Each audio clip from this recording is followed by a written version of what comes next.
In the past, we know that in the past 12 months alone, food prices have been gone up. In fact, according to the Bureau of Labor Statistics, we've seen the food prices go up almost 10% across the nation. On top of that, some estimates that the fertilizer cost has gone up anywhere between 45 to 100% year over year. Now, we all know that the World Economic Forum and some of these countries want to ban fertilizer use, i.e. Netherlands that closed 3,000 farms in the last 10 months.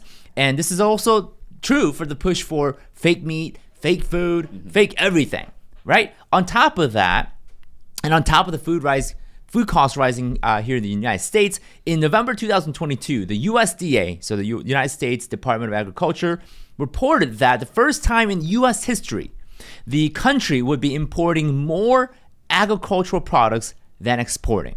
So the United States has been leading on export of agricultural goods. Well, for the first time in 2022, we are now importing more agricultural goods than exporting. What the heck's going on, right? I don't like that. That's No. insane. No.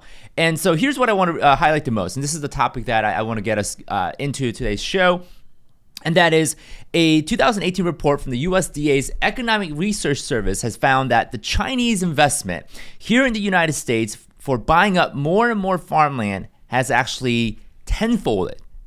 Okay, so let me read that one more time.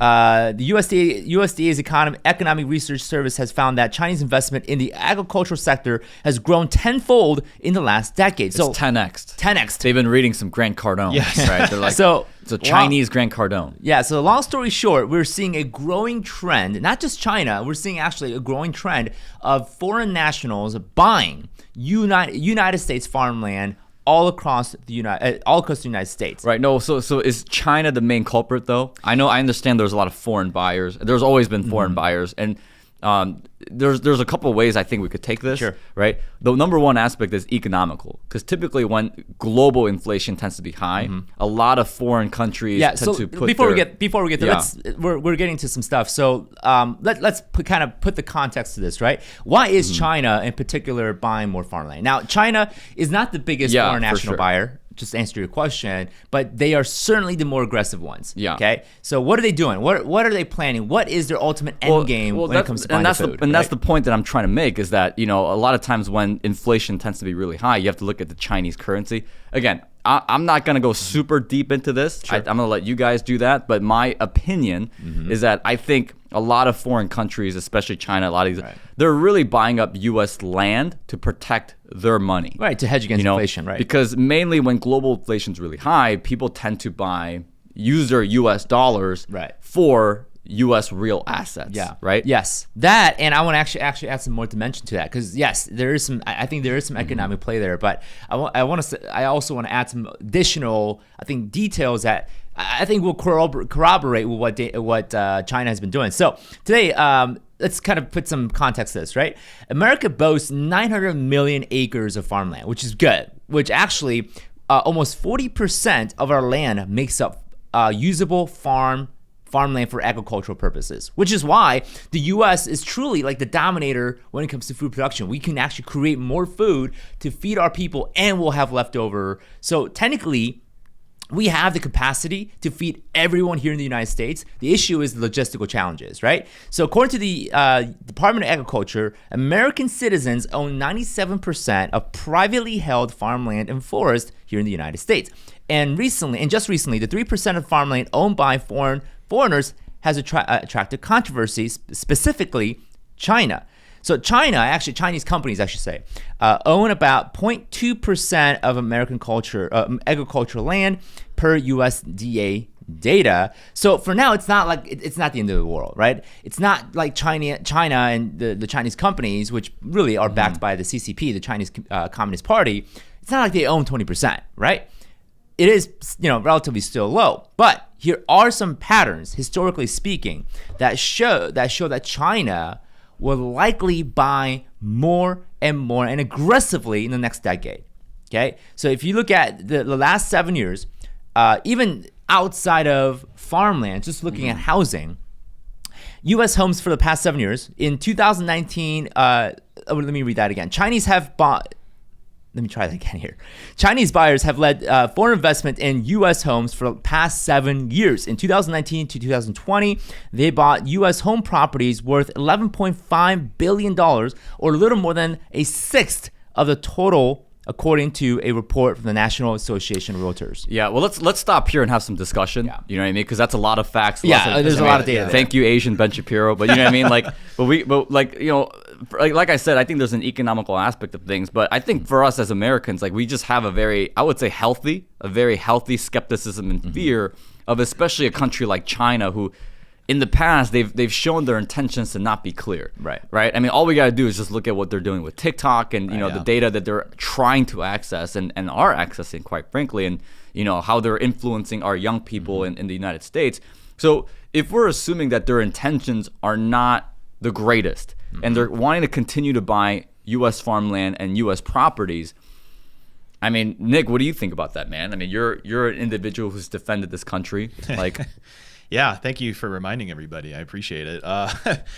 Biggest thing that I see a problem with this is how much money are they outbidding everyone else? Yeah, that's what I want to know. Because as we all saw in the housing market not post-pandemic, but the times that we've been living in, there's been just absolute bidding wars going on, and like big companies like BlackRock are coming in and buying these properties.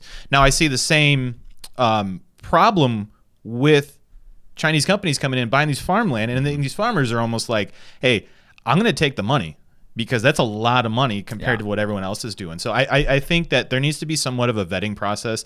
I know it kind of sounds counterintuitive to freedom, right, is what our country is standing for, but like I really think we need to consider who is actually involved in our farmlands. Yeah, and I think I'll add some more interesting facts that I think would help you come up with some resolution to this. But here's the concern, right? That is directly tied to the Chinese nationals buying U.S.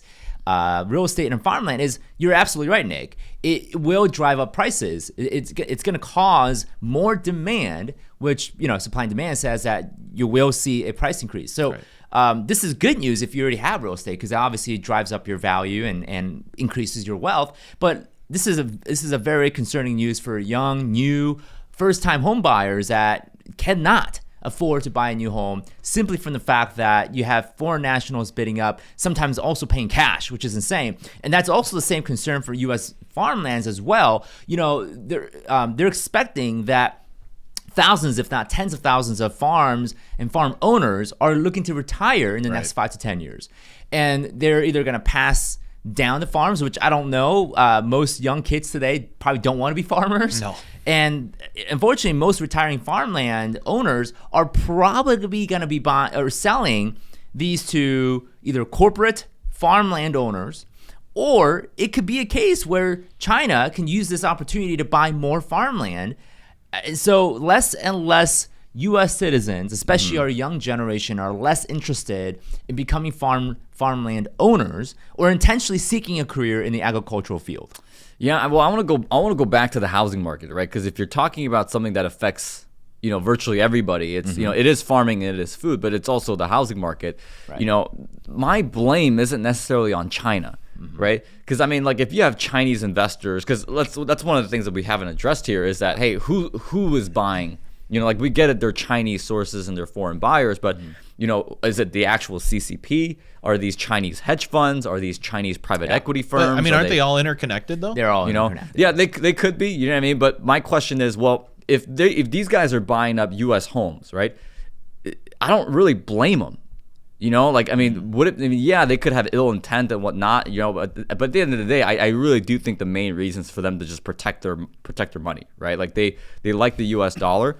My biggest issue though is that if there is a continued problem in inventory, my blame is on their local governments, right? Because entrepreneurs, we're problem solvers, right? Like whenever there's a problem, we're the first ones there to solve it, and it just so happens that capitalism is beautiful enough to where it supports our fiscal incentive to actually solve these problems, right? Like as real estate developers, as Sam and I, we've worked with developers before. It is a nightmare to try to build these homes, especially in states like California, Illinois here. I mean, like there's so much red tape, so it's like, I don't know. My opinion is I don't think we necessarily put 100% of the blame on these Chinese companies Yeah. because, at least the first wave of understanding why they're doing what they're doing is, it's just to protect their financial Well, interests. I'm kind of with Nick here, and yes, I think that's true. But I think honestly, if I'm going to push back a little bit, that might be the minority issue. The major issue is if you're a top 1%er in China, right? Top 10%er in China, you've had some kind of inner workings with the CCP, or the CCP would have had to bless you and say, yes, we will authorize you to be rich, because they can honestly do that. Yeah. Look at Jack Ma, right? A couple years ago, dude disappeared for like 3 months. Like, Jack Ma, where you been, man? Like, Yeah, and re-education. And he comes back really quiet. Like it looks like his soul like left his body for a couple of months, came back, right? Like something was off about the guy when he came back and reappeared. So I think you have to really look at the Chinese power in terms of the influence they have with even their own wealthy. So here's why this is overwhelming. This could be alarming and concerning, right? China has repeatedly shown that they don't really care about the United States. They don't. They want to take advantage of us. The entertainment or the things that they invest here are destroying our not only our kids, our psyche, our psychological prowess and power. So here's an interesting thing. China, obviously, has been buying up farmland. They've also been buying agricultural companies. Back in 2013, they bought a company called Smithfield, which they primarily manufacture and process pork. Okay. Now, back in 2020, 2021, during the pandemic, when Chinese decided to shut their factories down and cause supply chain issues back home in China, China used Smithfield to increase export of U.S. pork back to China. So here we are. China decides to close their own factories because of a pandemic and COVID scare, and yet they use U.S. food factories to ship pork back home. Isn't that a little bit of hypocrisy? I'd say so. Right? Yeah. And here we are. The United States also had some challenges when it came to food supply and really food supply chain, right? Right. We had issues where, not enough transportation was there to deliver these goods. So while the U.S. had its own issues with meat prices, Smithfield says, you know what? No, we're going to send more of it back to China. I don't really care about U.S. I really think this is like a bigger play here because that was my question. Yeah. Is there's more to this than just money? Yeah, I think so because look at everything that they're doing. They're jockeying for position to be the next superpower. 100%. And we see it. They're investing heavily into Africa. They're doing a lot of stuff out of there as far as pretty much capturing resources, creating new ways of having more resources. Yeah. They're doing it, and they're just doing it so like in a very sly way, if I could put it. So let's go there, okay? Yeah. So I have one more thing, but I think you brought up you brought up my next point. So look at what China is doing, even outside of food. Look at their patterns and look at what they've been doing. They want to overtake the United States as the leading power when it comes to the economy, the military. They want to project the power that the U.S. has and more. Right? So take a look at this, okay? Look at the clue. China is securing relationships with oil nations like Saudi Arabia. In fact, just a month ago in December, early December, Xi Jinping, the CCP premier, Winnie the Pooh, visits Saudi Arabia to sign a strategic partnership with Saudi Arabia Prince Mohammed bin Salman. Samana? Yeah. It's just MBS. MBS, yeah, that works. So, China actually showed Saudi Arabia, like, hey, here's our Chinese military tech, buy some of our tech, and in exchange, if you give us a good deal with oil, let's make this happen. That's really what happened, right? Also, China is also part of BRICS alliance, founded back in 2001, which some predict that BRICS will be the dominating economy by 2050. Wow. Okay. China is also building man-made islands, which many of them are military use, to increase their maritime territory.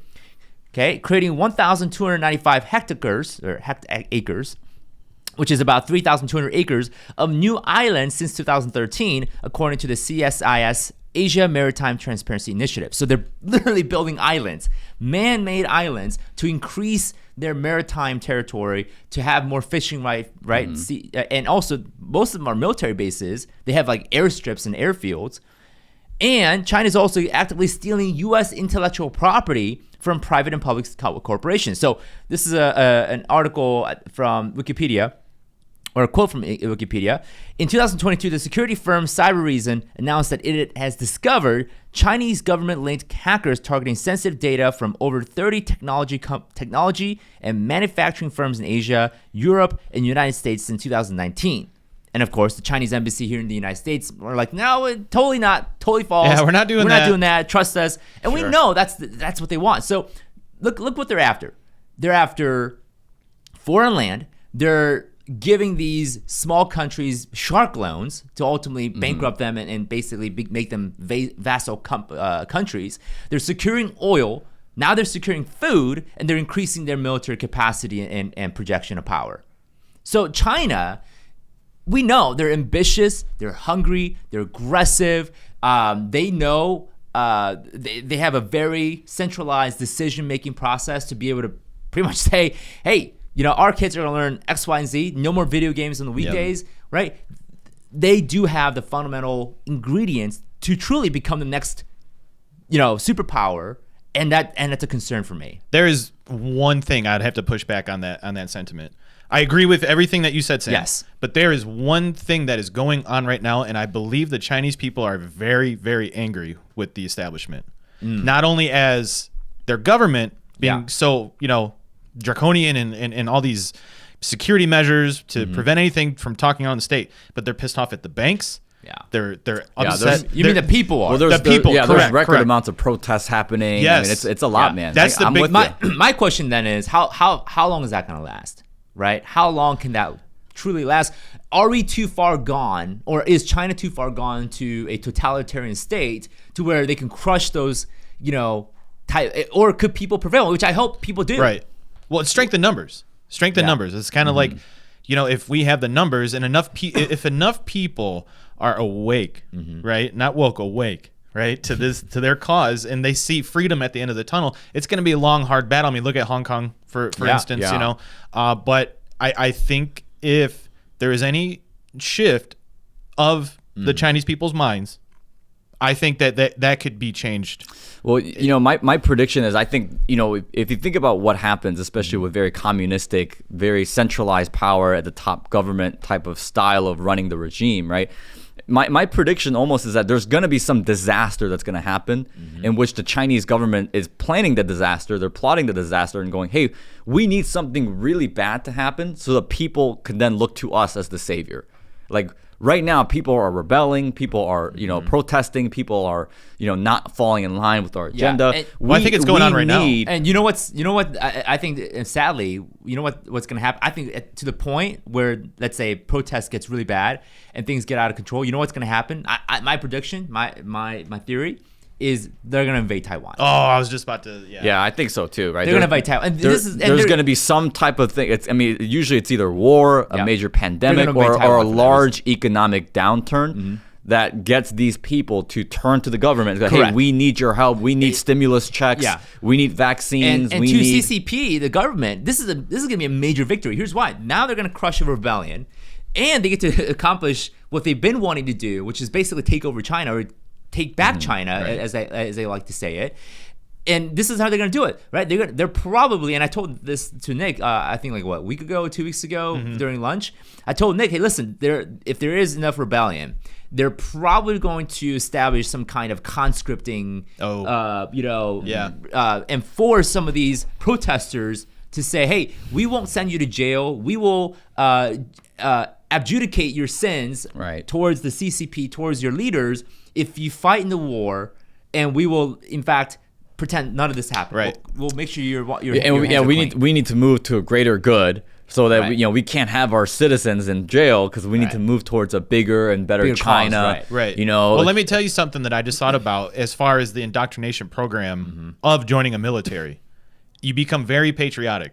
Oh yeah. Whether you had one opinion or not. Yeah, for sure. That is your mission. That is your mission. So I think that what Sam said, that really opened my eyes to the bigger picture, and how the process could actually work and actually change the minds of those protesters. Yeah, I mean, you look at what happened in the Soviet Union back in World War II. Is they would basically, instead of sentencing these people to jail or to concentration camp, the gulag, they would send these men to what's known as the penal battalion. And they would basically fight the most, like, they would essentially be like the... What's still going on now, right? Yeah, Well, the meat shield, right? guys, I'll take it a step further. I mean, how many people signed up for the military after September 11th, 2001? A lot.